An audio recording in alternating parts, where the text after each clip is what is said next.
Coucou les gars, j'espère que vous allez bien. J'espère que vous avez passé un super réveillon du Nouvel An et je vous souhaite une superbe année. Je vous souhaite plein de bonheur, plein de santé, que vous réussissiez tous vos projets et je me souhaite également la même chose. Et c'est pour ça qu'aujourd'hui on se retrouve pour que je vous énonce mes résolutions de l'année 2026. Donc dans ma vidéo précédente, on a fait un petit check-up de ce qu'était l'année 2025 pour moi, de si j'avais réussi à atteindre mes résolutions ou non. Et donc je me suis dit que ça pouvait être assez sympa de reproduire comme un schéma de vidéo annuel où je vous parle de mes résolutions, puis ensuite si j'ai fait mes résolutions ou non. Là, je me suis dit que ça pouvait être cool de commencer une tradition sur cette chaîne secondaire. Comme l'année dernière, je vais reprendre un peu le même système et on va un peu tout découper en sections. Sans plus attendre, commençons mes petites résolutions de 2026. Je crois que je suis un peu gênée de faire cette vidéo. J'ai l'impression d'être pas très à l'aise devant la caméra ce soir. Je pense que je vais couper au montage, mais bon là en fait on est le 31. J'avais pas envie de sortir ce soir. C'est pas non plus que j'avais aucune proposition, en fait j'en avais, mais j'avais pas envie de faire un gros truc. Je pense que ça a été une année qui a été tellement chargée en plein de choses que je me suis mise un peu peut-être une sorte de pression. Je pense qu'on se met tous un peu la pression par rapport au Nouvel An, au réveillon du Nouvel An. J'ai eu envie de rien, je crois. Mais j'ai un peu l'impression que je suis pas vraiment la seule à avoir ce ressenti-là. En tout cas, je suis pas la seule autour de moi qui n'a rien prévu pour le Nouvel An. En réalité, on n'est pas encore en 2026. Il est 19h49. Et je vous fais cette petite vidéo, on est le 31. J'avais pas forcément prévu de la tourner ce soir, hein. J'avais pas prévu de faire un truc hyper symbolique et ce soir, je dis toutes mes résolutions pour qu'elles se réalisent en 2026 et que c'est le soir magique où il faut le faire. Mais bon, commençons sans plus attendre. La première partie, elle tourne autour de l'esprit. Donc en 2026, j'aimerais continuer à apprendre un max de choses. Alors, je rigole parce que dans la vidéo de récap de 2025, c'était déjà un de mes goals en 2026 et en vrai, vous allez un peu voir, on est sur une certaine linéarité dans ce que je veux faire et donc un peu dans le genre de personne que j'aimerais être ou que je veux cheminer vers. Mais c'est vrai qu'en fait, en 2025, je voyageais, j'avais pas une situation qui était, on va dire, stable et là, je viens de rentrer. Financièrement, on n'est pas au max, dépendamment des finances que je vais pouvoir avoir en fait en 2026. Que ça soit linguistique, que ça soit musical, que ça soit artistique avec le dessin. Je suis très portée vers l'art, les langues qui touchent un tant soit peu à l'art ou au social, parce qu'au final, la langue, ça touche à l'humain. Tout m'intéresse là-dedans, donc apprendre un peu plus de ça, ça pourrait être trop cool. Et je vous en avais aussi parlé donc dans la vidéo précédente, mais la lecture, c'est vraiment un truc que j'adore. Mon seul souci, c'est qu'avec le temps, en fait, devient de plus en plus minimaliste dans la quantité de possessions que j'ai. Le fait aussi d'avoir vécu pendant plus d'un an avec seulement un bagage cabine, ça change aussi ta perception de ce que tu possèdes et de ce que tu as besoin de posséder. Et donc, la lecture, il y a un peu ce côté où j'ai envie de lire plus, mais j'ai pas forcément envie de posséder plus de livres, d'acheter plus de livres. Ouais, lire plus, découvrir plus d'histoires, que ce soit de la fiction, que ce soit plutôt du réel, etc. J'aimerais faire une détox des réseaux sociaux. Franchement, encore une fois, j'aimerais trop avoir vos conseils sur les commentaires parce que j'ai toujours l'impression que c'est un peu une relation comme avec ton ex toxique. Tu retournes toujours le voir et tu veux toujours couper les ponts, mais tu retournes toujours au bout d'une semaine. Je vais dire exactement les mêmes choses que l'année précédente. C'est chronophage et c'est chiant. Et je trouve qu'en plus, ça devient anxiogène. Et aussi, c'est bizarre parce que maintenant, il y a une nouveauté qui concerne l'IA, qu'on sait plus que ce qui est vrai, que ce qui n'est pas vrai, que patati patata.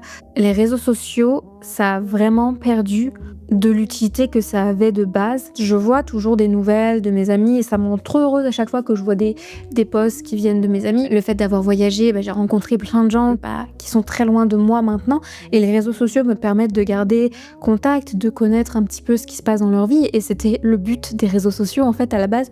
Mais c'est vrai que c'est la seule raison pour laquelle je la garde et c'était le cas en 2025 aussi. Je veux faire une sorte de détox, mais je sais pas comment faire et je sais pas si vous avez des choses à me conseiller ou pas, mais voilà. On dirait vraiment une addict, tu sais, qui cherche un médicament, mais le problème, c'est vraiment le produit et la manière dont il a été rendu addictif, tu vois. Vous avez un conseil ou pas? Je sais pas. Dans la même continuité, en fait, il y a eu tout un mouvement de s'ennuyer pour bienfait du cerveau et donc ensuite pour la créativité, pour l'imagination, pour la productivité. Pourquoi pas tester ça? Mais alors, je vous avoue, en ce moment, j'essaie d'être vraiment très productive et donc j'ai pas de moment. Non, je peux pas avoir de moment parce que littéralement, j'essaie d'occuper un planning de 8h à 19h de travail à faire.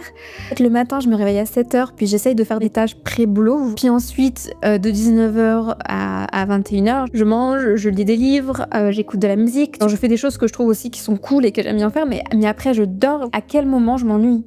À quel moment je trouve l'ennui? C'est ça le problème, c'est l'impression de perdre du temps. Mais bon, on est tous devenus crazy dans cette société, mais l'impression vraiment de perdre son temps si tu ne fais rien. En vrai, je viens de me rendre compte, tout en faisant ce petit monologue, qu'il y a peut-être quelque chose à creuser derrière tout ça, que peut-être que je viens de mettre le doigt sur le souci. Écoutez, on se fait un jour par mois, parce qu'en fait, là, vous regardez la vidéo, mais je pense qu'on va faire les mêmes choses, vous et moi. Un jour par mois, on se dit, on met un jour où on n'a rien prévu et on se dit, je vais rien faire. C'est trop compliqué, vous imaginez un jour comme ça? Bah moi je rentre, je suis en mode bon, bah en fait j'ai ça à faire que j'ai pas fait les jours précédents, donc en fait je vais faire ça ce jour-là. C'est impossible. Bon, bref, on va tester ça, on va voir ça ensemble, on va se donner des check-ups. Est-ce que vous avez fait votre journée d'ennui du mois? En reparler dans quelques mois, ne vous inquiétez pas. En parlant de check-up, j'aimerais faire des check-ups mensuels justement sur tout ce qui est santé, que ce soit physique, social, mental, tout ce que tu veux. Et c'est quelque chose que je faisais quand j'étais genre au lycée ou quelque chose comme ça. Non, mais j'ai un peu arrêté de faire et je trouvais ça cool parce qu'en plus, bah, tu peux vraiment avoir une 12 petites pages quelque part, genre dans un journal, sur ton ordinateur, 12 petites notes.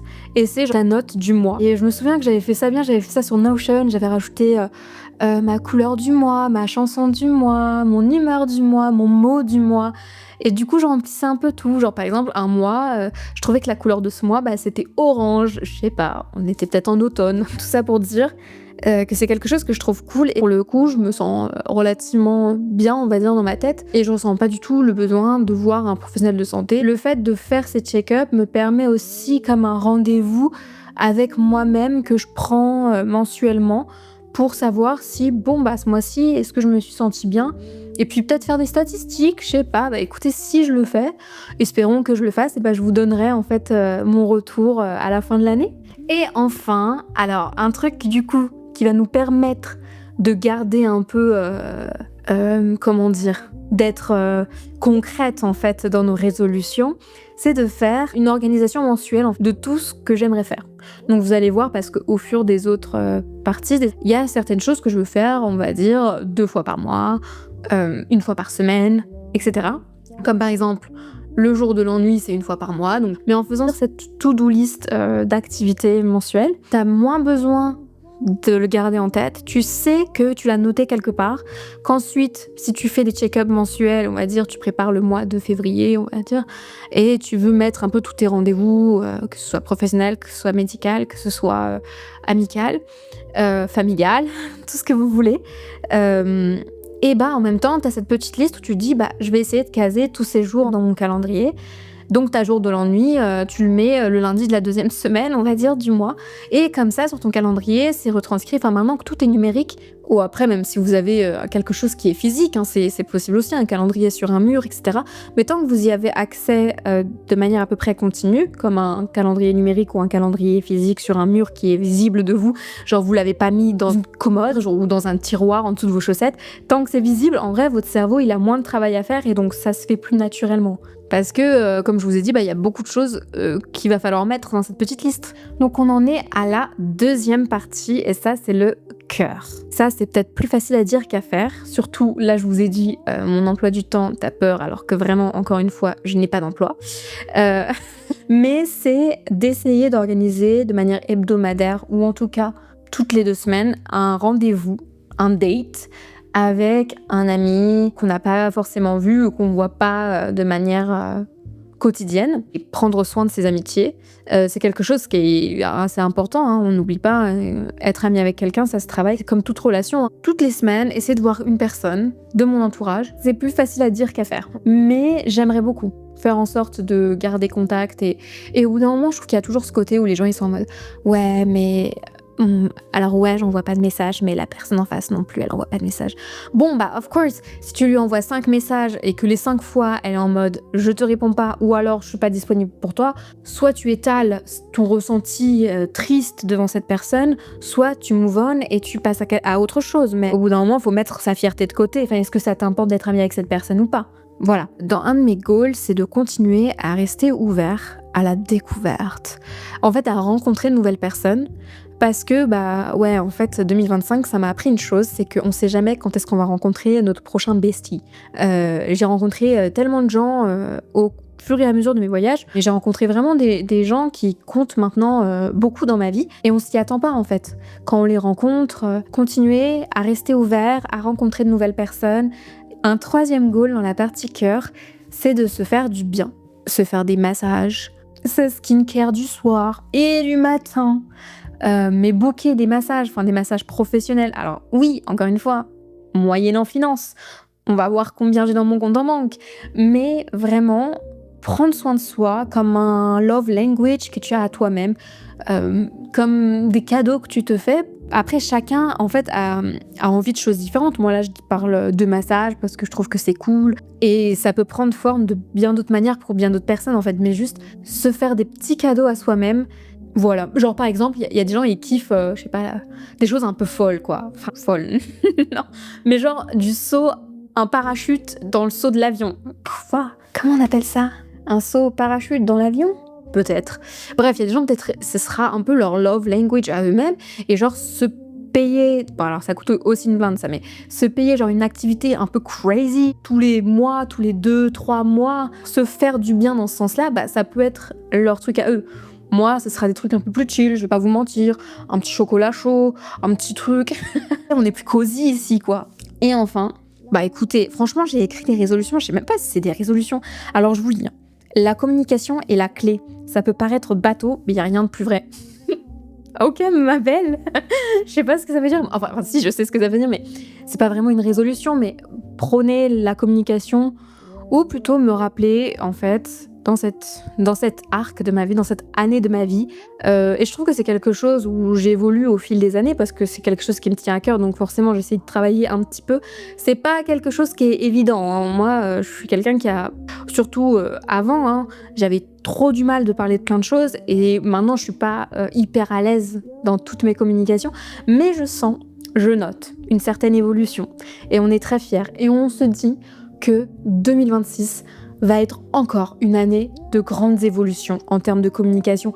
Et je vous le conseille aussi, il n'y a rien de mieux que d'apprendre à communiquer ce qu'on ressent, de mettre des mots, de dire aux gens les choses. Il n'y a rien de mieux pour être mieux dans sa vie, en fait. C'est hyper cool de dire les choses aux gens. Enfin, même si c'est des choses qui vous font peur à dire, en fait, vaut mieux que ce soit sorti, que vous le gardiez en vous et que ça crée du ressentiment. Exprimez-vous, quoi. Communiquez. Vous avez une bouche, utilisez-la. On vous en supplie. Troisième partie, le corps. Alors, si vous avez vu ma dernière vidéo qui est sur mon récap, du coup, hein, j'en ai déjà parlé 5 fois, j'aimerais continuer à fournir les mêmes efforts que j'ai fournis en 2025. Et en vrai, je suis pas peu fière, hein, franchement. Et puis, je m'en parlais à moi-même dans la douche ce matin. En gros, je suis allée à la salle ce matin. J'ai mis mon réveil à 7h. Et je suis allée à la salle le matin, on est le 31, j'ai été étonnée du monde qu'il y avait à la salle, je me suis dit, c'est sûr, tout le monde a eu la même idée que moi, ils se sont dit, il y aura personne parce qu'on est le 31, si. Mais quand je suis rentrée de la salle, j'étais genre, je suis contente et tout, dans la douche, vous voyez, je me lavais, j'étais genre, je suis contente que j'y suis allée ce matin, mais je pense que la grosse différence, c'est vraiment que j'y suis allée, pas contre moi, mais pour moi, genre. Comment j'abordais, en fait, l'activité physique, à l'époque, c'était plutôt genre contre moi, en fait. Genre, je suis pas satisfaite de moi, j'aime pas ça de moi, donc je vais faire ça pour retirer ça de moi, en fait, on va dire.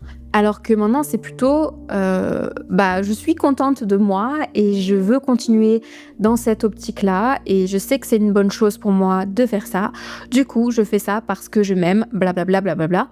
Et donc ça change totalement ça shift totalement ta perspective sur toi et sur ton propre corps et sur la manière dont tu conçois aussi en fait l'activité physique. Et je vous jure que ce matin, au début j'ai eu la flemme parce que 7h du mat, je m'étais couchée à minuit, enfin vous voyez, c'est tôt, il y en a c'est leur vie normale, moi c'est pas le cas.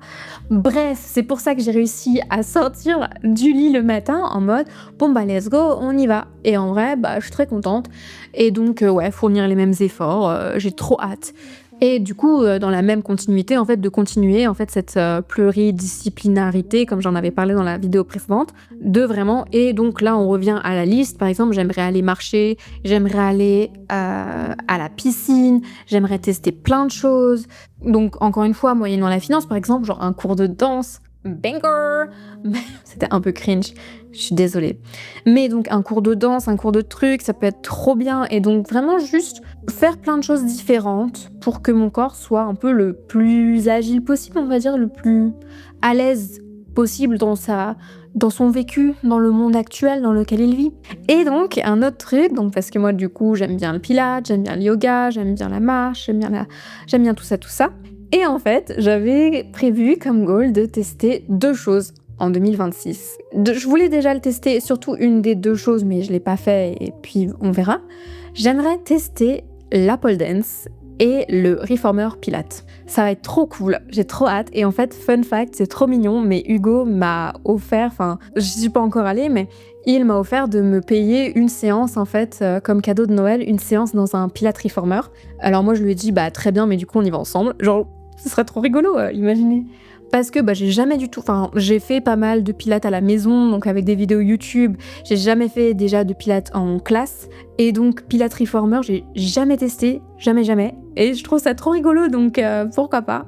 Ça peut être très cool. Et donc, je suis trop contente, je trouve ça trop mignon parce que je lui en avais parlé de mes résolutions, tout ça, et surtout pour le pilates, et de tester des cours de pole dance, etc. Et je trouvais ça trop cute que, il ait pensé à ça. Et donc c'est mimi, j'aime bien, on va voir. Je vous ferai peut-être un petit rendu, un compte rendu finalement, quel était mon ressenti de ma première séance de pilates reformer, si ça vous intéresse. Mais voilà.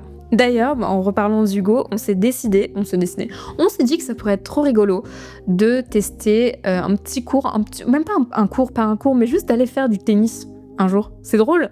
Surtout qu'en fait, le père d'Hugo était instructeur de tennis, donc je me dis que Hugo, il a eu des petits cours dans son enfance, donc ça pourrait être trop drôle. Moi, j'ai jamais trop fait de tennis, même à l'école, en vrai. Au collège, j'étais plus dans le badminton.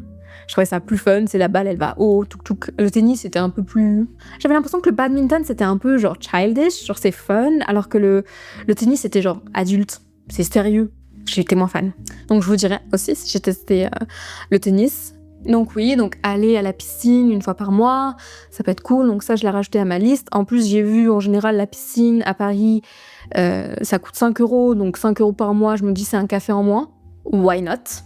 Donc voilà, donc j'ai aussi marqué de continuer à pratiquer un moment qui soit plaisant à mes yeux et qui ne me paraisse pas comme une corvée. Et je pense vraiment que petit à petit, je l'insère. Et je pense que c'est en ne se mettant pas trop d'attente en fait, en étant très chill par rapport à mes capacités. Genre par exemple, ce matin, j'ai voulu faire comment ça s'appelle? Un dead hang? Non, c'est pas ça. Mais c'est quand vous vous tenez juste par les mains et que le corps, genre, il a pas les pieds sur terre. Vous voyez ou pas? J'ai essayé de faire ça parce que apparemment c'est bien pour les hanches et pour le corps en fait qui se remet un peu. Écoutez, j'avais pas forcément trop de force et tout dans les mains et c'était pas forcément évident donc même de tenir trop longtemps et puis il faut vraiment que je m'achète des gants. Voilà, mon cadeau d'anniversaire, gants. Mais Mimi, parce qu'à chaque fois tu vois des gants, c'est vrai, ils sont gavés moches. S'il vous plaît, si vous voulez m'offrir un cadeau et que vous voulez m'offrir des gants d'haltérophilie qui soient jolis quoi, qui soient Mimi. Un minimum. Ne pas se mettre trop d'attentes par rapport à ce que le corps peut faire, etc. Ensuite, là, on est plutôt sur l'alimentation. Et c'est vrai qu'au fur et à mesure, j'ai toujours pas fait le move parce que je trouve qu'en plus, en rentrant à Paris, c'est pas évident.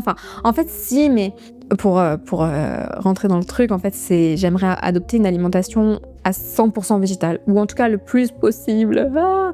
Vous voyez, je fais des compromis. Mais ce matin, je me suis acheté donc des choses pour mon petit-déj. Après la salle, j'avais faim. Et je me suis dit, je vais me prendre une barre de céréales, tu vois, ou une barre protéinée, un truc comme ça, parce que je sais que ce que j'allais manger, c'était pas non plus super protéiné. Donc voilà, bon, c'est pas le choix le plus sain pour la santé, peut-être. Whatever, I don't care. Et c'est après, quand je l'ai vu, après l'avoir acheté et quand je commençais pour manger, j'étais genre, mais what is inside? Genre, j'ai aucune idée de ce qu'il y a à l'intérieur et c'est 100% pas vegan. Donc, c'est pas en fait un réflexe que j'ai parce que je me dis qu'il y a des choses qui pourraient être véganes et qui le sont pas. Puis, par exemple, quand j'étais en Allemagne, il y avait des choses qui étaient véganes et c'est les mêmes produits en France et ils sont pas véganes. Pourquoi il y a du fucking lait dans la guacamole en France? Bah voilà, en France, on met du lait dans le guacamole. Ça y est, ça m'a un peu énervé rien que d'en parler. Donc voilà, en fait c'est un apprentissage et c'est un peu compliqué, il faut avoir le réflexe tout le temps. Mais c'est vrai que j'ai quand même vachement réduit depuis le début de l'année. Je pourrais vous faire peut-être une vidéo sur le véganisme et pourquoi c'est important pour moi. Si ça intéresse quelqu'un ici, mais on se rend pas compte, je pense, de l'horreur de ce que c'est. Bon, ça va devenir politique, mais whatever, on n'en parle pas. C'est une vidéo chill aujourd'hui. On abordera des sujets sérieux bientôt. Mais pas ce soir. Prendre soin de sa peau, continuer avec tout ce qui est skincare, soit la peau, ouais, mais les cheveux aussi. Voilà, et faire en sorte d'avoir aucune déficience. Donc pourquoi pas prendre des check-up chez le docteur pour pouvoir faire en sorte qu'on ait aucune carence, aucune déficience, que tout aille bien à l'intérieur et que tout aille bien à l'extérieur. On devient des adultes qui peuvent fonctionner tout seuls et c'est important de penser aussi à ça, à tout ce qui est santé. Donc là, on en arrive à la dernière partie. Déjà, c'était rapide aujourd'hui, on devient efficace. Et c'est la partie sur l'âme.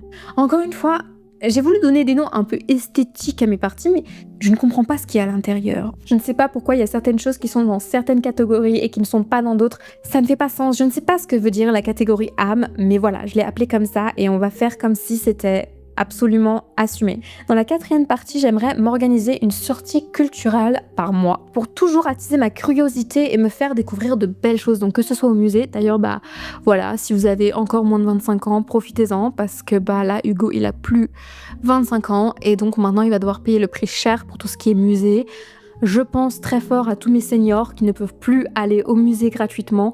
Mon cœur est avec vous, mais en tout cas, si vous êtes encore jeune et en pleine santé, n'hésitez pas à aller au musée, comme le Louvre, Orsay, c'est gratuit, donc allez-y, c'est hyper cool. Un jour par mois, allez dans des expositions, alors ça coûte cher, mais aller au théâtre, passer du temps en nature, à marcher une fois par mois dans la nature, mais après, si je peux aussi aller dans la nature plus régulièrement qu'une seule fois par mois, ça pourrait être cool, hyper important pour moi. Bon, je le ferai pas en hiver, mais j'aimerais beaucoup faire du volontariat pour une association. Alors, il y a plein d'associations pour lesquelles j'aimerais faire du volontariat, mais c'est vrai qu'un des volontariats qui me vient le plus en tête, je pense que c'est vraiment la SPA. Faire une journée de volontariat ou une semaine de volontariat. Aider en fait une association, donc que ce soit la SPA ou que ce soit d'autres associations, c'est quelque chose qui me tiendrait vraiment à cœur de faire en 2026. Je suis un peu en conflit avec le système du volontariat et le système de l'aide en fait, parce que forcément je trouve que c'est quelque chose qui est super à faire, mais encore une fois, si certaines personnes donnaient un millième en fait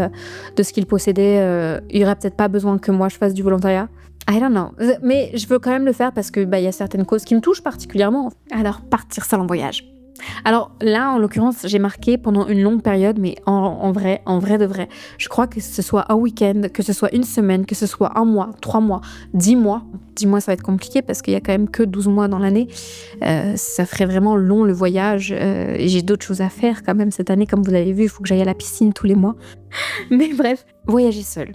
À la base, en fait, mon voyage autour de l'Europe, il devait se dérouler seul. Et souvent, les gens me disaient, mais t'es pas un peu déçu quand même de partir avec Hugo parce que ça a toujours une importance quand même de partir seul. Et toi, t'avais prévu en fait de partir seul. Et à chaque fois, je leur disais, non, parce que je suis contente en fait de le faire avec lui. Et surtout, si je suis triste au final quand je rentre, je peux juste repartir. Donc c'est ce que je vais faire. Alors non pas que je suis triste d'avoir voyagé avec lui, mais ça reste que c'est toujours quelque chose que j'aime faire. Je l'ai trop peu fait à mon goût. Et je trouve qu'il y a une sorte de liberté, il y a une sorte de magie qui se passe quand t'es seule quelque part. Mais genre vraiment seule toute. Alors pas seule toute en mode je vois aucun humain pendant 5 jours. Non, juste seule toute, genre je ne connais personne. Et à la fois, Je me souviens très bien que quand j'étais à Londres, il y avait ce côté un peu difficile de me dire ce soir, je vais rentrer et je ne vais voir personne que je connais. Après, maintenant, je me dis, je peux faire des FaceTime, c'est quelque chose dont j'ai pris l'habitude en étant partie pendant 1 an. Donc, comme je dis, ça dépend de mes moyens. Mais j'ai déjà fait des petites recherches que je spoil pas. J'ai rien booké pour l'instant.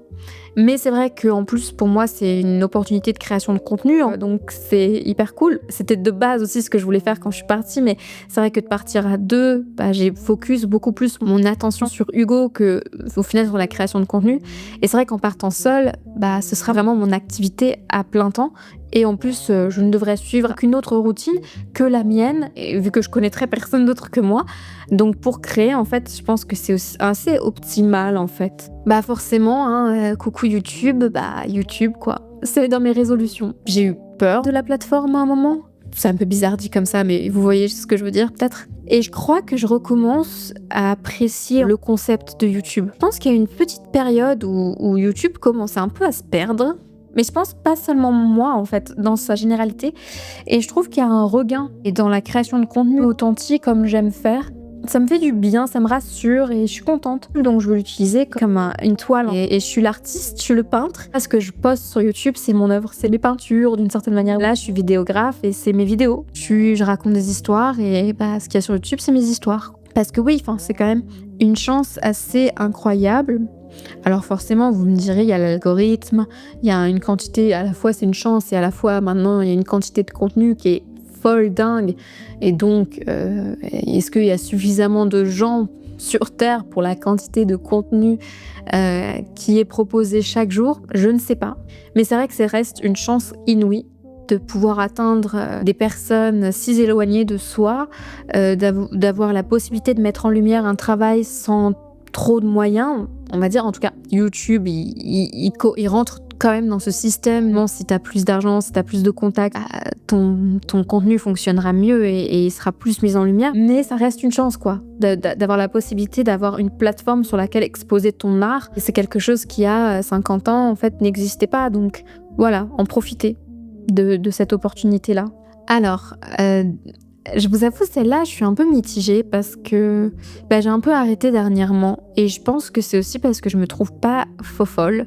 Je trouve que j'ai un niveau un peu nul, mais en l'occurrence, si je le fais jamais, forcément, j'ai un niveau nul. Mais continuer le dessin pour considérer vraiment sérieusement une formation dans le tatouage. Alors, je sais pas si j'en ai déjà parlé. Je sais pas si c'est un secret. Vous êtes dans le secret. J'ai du mal à la dire celle-là parce que je pense que c'est celle en laquelle je crois le moins, mais aussi parce que je me donne pas la chance de le faire. Je suis de plus en plus consistante avec le chant, par exemple. Je fais mes vocalises hyper régulièrement, pas encore quotidiennement, mais je fais mes vocalises, mais je fais pas de dessin. Je fais pas de dessin. J'en fais, mais trop rarement pour pouvoir vraiment évoluer comme il se doit. On verra à la fin de l'année ce que j'en dis de ça. Je suis intéressée de voir ce que le futur m'apportera à ce niveau-là. Parce que ça peut être une carrière qui s'ouvre et qui est pas celle que j'avais imaginée. Mais d'ailleurs, fun fact, je tiens à le dire ici, maintenant, quand j'étais en 3e et que je suis allée voir ma conseillère d'orientation, je lui ai dit que je voulais devenir tatoueuse. Elle m'a dit, tu dessines? J'ai dit non. J'avoue, c'est cocasse. Et elle m'a dit, non alors. Je suis une merde. Mais vous voyez, je veux dire, je l'invente pas d'hier. Dès que j'ai eu 18 ans, j'ai fait un tatouage. J'aime bien. Je trouve ça cool. Donc forcément, je compte pas devenir la méga star du tatouage.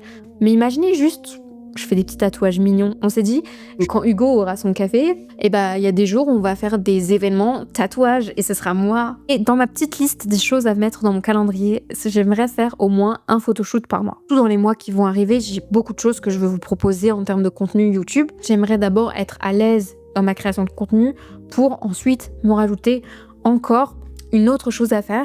Mais donc une fois par mois, j'aimerais faire un shooting, si c'est possible, une fois par semaine.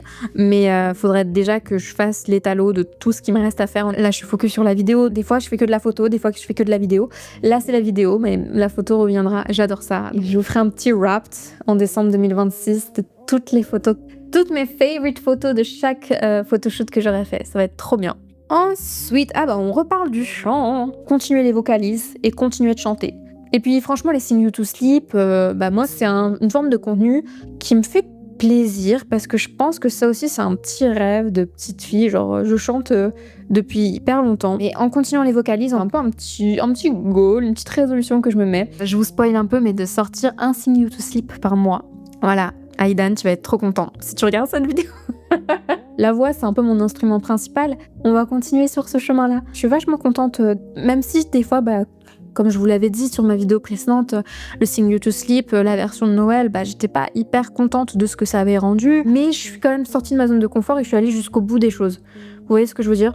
Donc, je suis contente à ce niveau-là. Et ensuite, le dernier, je suis très privilégiée comme personne, je vis dans un pays qui n'est pas en guerre. Je n'ai jamais vécu dans un pays qui est en guerre. Alors certes, je reste une minorité, celle d'être une femme, mais je suis quand même quelqu'un qui est majoritairement privilégié par la vie, on va dire. Donc j'ai la chance de pouvoir affirmer que la vie est une bénédiction en soi. Je sais que certaines personnes ne peuvent pas l'affirmer. Quand je dis ça, je le prends en compte de la chance que j'ai de pouvoir dire ça. Une de mes résolutions, c'est d'assumer que la vie, et celle que je vis en tout cas, c'est une bénédiction en soi, que de se réveiller le matin, de pouvoir marcher dans la rue, de pouvoir boire un café, de pouvoir écouter de la musique, de pouvoir regarder un film, de pouvoir parler avec des amis.